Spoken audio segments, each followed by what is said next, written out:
Hey guys, haven't been around in a while. If you are an esteemed follower, hopefully you are watching now. So I have decided to verbalize my thoughts on the New Japan debut television program in the States. So yeah, just some of my thoughts. To to summarize, initially, I really enjoyed it. I thought it was really good for two predominant reasons, and that's the fact that it was accessible and it was simple. Accessible and simple. That's why. They're the main reasons why I liked the program as much as I did, and I think it really leads into the fact that it's a great introduction for those people who aren't familiar with the New Japan product. So some of my thoughts. The show debuted on the 16th of this month, which was a few days ago. I mean, this review has taken some time to put together, but here it is. It was played by, I think it's called ASX TV, which of course is on the other side of the world, so I'm not familiar with that channel. I know it's some kind of cable television company, and so yeah, I'm not really sure what it was. I think it's got something to do with HD Net. I think Ring of Honor had a deal with them, or they still do, or something. So yeah, I'm not too sure about that one. So yeah, it looks like New Japan are really giving the US market a good crack. Do I think it's a good time to do it? I think so. The New Japan product is really hot at the moment. I mean, and we all know that. You know, it's the outright #1 product in Japan. It never used to be that way, only up until recently. It wasn't even that long ago that the company itself was really struggling at the turn of the century. We had Inoki, by the looks of it, had lost his mind, and things weren't looking great. With the current product, they're producing 4.5-star plus matches almost every major show. Every major show is at least 1 4-star or higher match. And they drew really well at Wrestle Kingdom 9 as well, so that's another reason why they're pretty hot.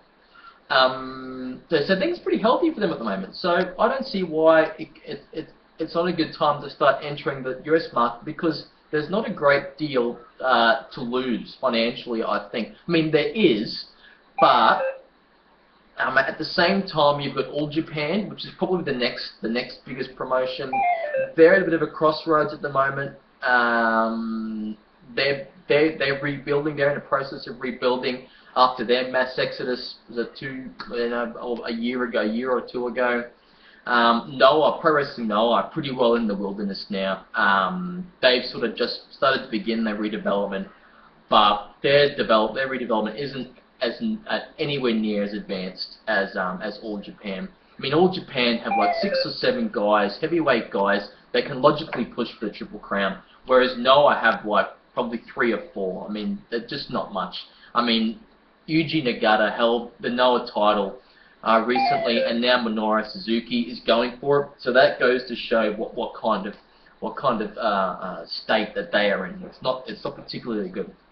So the main point here, the point I'm trying to get across here, in terms of the financial landscape of New Japan's decision to have a good crack at the US market, is that the fact that they're outright #1 promotion in Japan, and it's almost like they can afford to have a go, because if it doesn't work out, they can just concentrate on Japan again and maybe do a bit of rebuilding themselves, but still have little competition, or maybe the competition will become better, but they'll still be on just ahead or on par. I'm not going to get too much more into all Japan and Noah and my thoughts on their states. I mean, I've given a bit of a summary in the heavyweights. I think the junior scene in Noah is a little bit healthier than the heavyweight scene. They've got some pretty good things going on, but I won't get much more into that. So, After watching, it's a Trademark. I think it's a dude, and I quite like his reviews. He seems pretty intelligent. I think it's Trademark 697, something like that. He recorded a video on, I think it's the shifting of wrestling paradigms in the States. And I think it's pretty safe to say the wrestling industry in the States it's in a little bit of trouble. In particular, the trendy indie scene.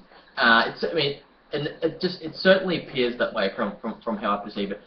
Trademark went on to state that WWE have actually poached indie stars, and that's true. And major independent promotions like PWG, Shikara, Ring of Honor, they don't have the ability to produce workers that quickly to replace the guys that they've lost. And because of that, I think that's another reason why it's a good time for New Japan to enter the US market and steal some of that demographic, because these guys are thirsty for good pro wrestling, but for genuinely good, technically sound, psychologically sound professional wrestling. Let's be realistic. New Japan is not going to topple WWE, and they probably won't attempt to put these indie promotions out of business. Not that stupid. New Japan, they understand that competition is healthy for the product. They're not going to try and put these businesses out of and into financial ruin. They will use it. They will use them, and they will work with them. So people who are disengaged with the indie product, I think, can realistically, change their ways and start to watch this Japanese product. I think a company like TNA might go out of business. They're a funny promotion, like sort of in between WE and sort of Ring of Honor. They're sort of in between, closer towards Ring of Honor in terms of financial and economic weight. So I think they are a company that could go out of business if New Japan are successful in the States. So, a bit of background, bit of my thoughts on why I think it's a good time for New Japan to enter the US market. So, onto the aesthetics of the show itself. I liked it in a nutshell. There was nothing wrong with it. There's nothing inherently wrong with it. The only thing is I probably would have liked more. More promos, maybe another match. But they've only got so much time. I think that might have an hour and a half slot. That's fine. So, in terms of the product, they obviously showed a terrific match. It's a beautiful match. It exemplified that the two biggest workers you got, Hiroshi Tanahashi and Kazuchika Okada, and it's like the Orton and Cena of Japan, if you want to make that analogy. So there was no surprise that they showed this match straight up to introduce the product. They are the essence of the company. They are the number one, and they are number two dudes on the roster. So the match they showed was from Wrestle Kingdom 7. That was in 2013, so 2 years ago. And we were obviously at Tanahashi and Okada going for the IWGP Heavyweight title. No coincidence, these two guys wrestled on Wrestle Kingdom 9 that just went past as well. So a bit of a selling point for New Japan trying to get their product over in the States. So yeah, awesome match. I think Meltzer gave it 4.25 stars. It's at least a 4.5 star match. Really good stuff. So yeah, from me, personally, I gave the match 4.5 stars.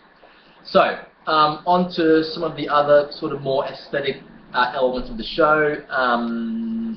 The first thing you'll notice when you start watching the match is the fact that there is English-speaking commentators commentating the match. If you've watched Wrestle Kingdom 9, you'll know that Matt Striker and JR called the matches. They weren't particularly good, obviously, because they don't know the product that well. But it's still good. English commentators. It's a good thing. The two guys that commentated on this show were very good. Because they knew the product, and the main commentator was he's a pretty. I'm not too familiar with him, but he's a pretty damn good commentator, and you could probably go as far as saying, he's probably, I watched WWE the other day, and I watched some Ring of Honor, and this dude blows those commentators out of the water, like just out of the ballpark. Don't even deserve to be spoken about in the same sentence. So, color commentator was Josh Barnett. You should be familiar with him. I think he was UFC champ. He spends time in IGF now with Inoki. He spent a considerable chunk of time in New Japan as well. I think when the back end of Inoki's reign, I think. As I said, the other dude I don't really know. I think he's a sports commentator. But all I do know is that he does know, he has a good chunk, he has vast knowledge of the product, so that always helps. The commentary is very good, as I said, and it's better than most in the States at the moment. From what I've seen, I could be wrong, there could be some commentators in the other small promotions I'm not too sure, that I don't know. As I said, I was watching Ring of Honor the other day, and I think it was one of the New Japan co-shows. I think it was Global Wars, one of those two shows that they did in the States. And to put it bluntly, the commentary was pretty disgusting. Like it was pretty bad. I was quite surprised that Ring of Honor, as professional as people believe they have such bad commentary. I was really surprised, especially because of the fact that one of the commentators was Steve Corino, and he's a really intelligent dude. But his commentary they were terrible. They didn't know anything. In fact, they started hanging crap on people that did know lots about wrestling. It was very strange. They were utterly pedestrian, and so it's a big difference between that commentary, that pedestrian commentary of Ring of Honor, and this stuff in New Japan. And it's good to see New Japan have put some thought into the commentators that they pick, and it went well with the show. The dude, the main commentator, is named, what was it? It is Mauro Ranallo, Italian American. I'm not too sure. I think he calls mainstream sports. I think, and he called the match very well, move for move. He knew all the names for the moves, I think, and he called it very well. And he showed enthusiasm. I mean, that's the biggest thing. I mean, you can call a match and you might not know the moves, but if you show genuine enthusiasm and passion for the match, it doesn't matter. It's going to complement the match well. And Barnett being there also brought a nice sense of authenticity. I mean, he knows these guys. He obviously knows the moves. He's wrestled with a lot of these guys before, so it was a nice touch of authenticity. So that's that. I like the simplicity of the show. It was a simple program. There was no big production stuff, straight to the point, easy to digest, very accessible. That's the other thing, because the purpose of this show is to introduce new audience to the product, and it was very accessible. So that's a win in that sense.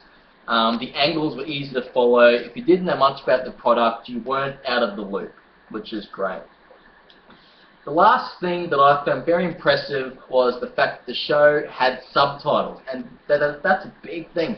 It's a big thing for these guys. I mean, I've never actually come across English subtitles in a Japanese pro wrestling show before. The promos with Hiroshi Tanahashi were all accompanied with subtitles, and it turned out that he's actually a pretty funny dude. He cracked a joke, like a wise joke, and he said something like, he was comparing himself to the number 2 and number 3 in the company, Okada and Shinsuke, and he said that he's more traditional in the physical sense in that he had short arms and short legs, and it was pretty humorous.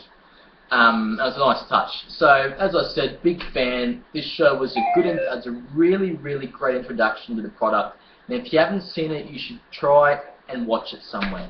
I think it'll be on Daily Motion. There's other places I can't tell you where I got it from. Yeah, so get your hands on it, watch it. It's really good.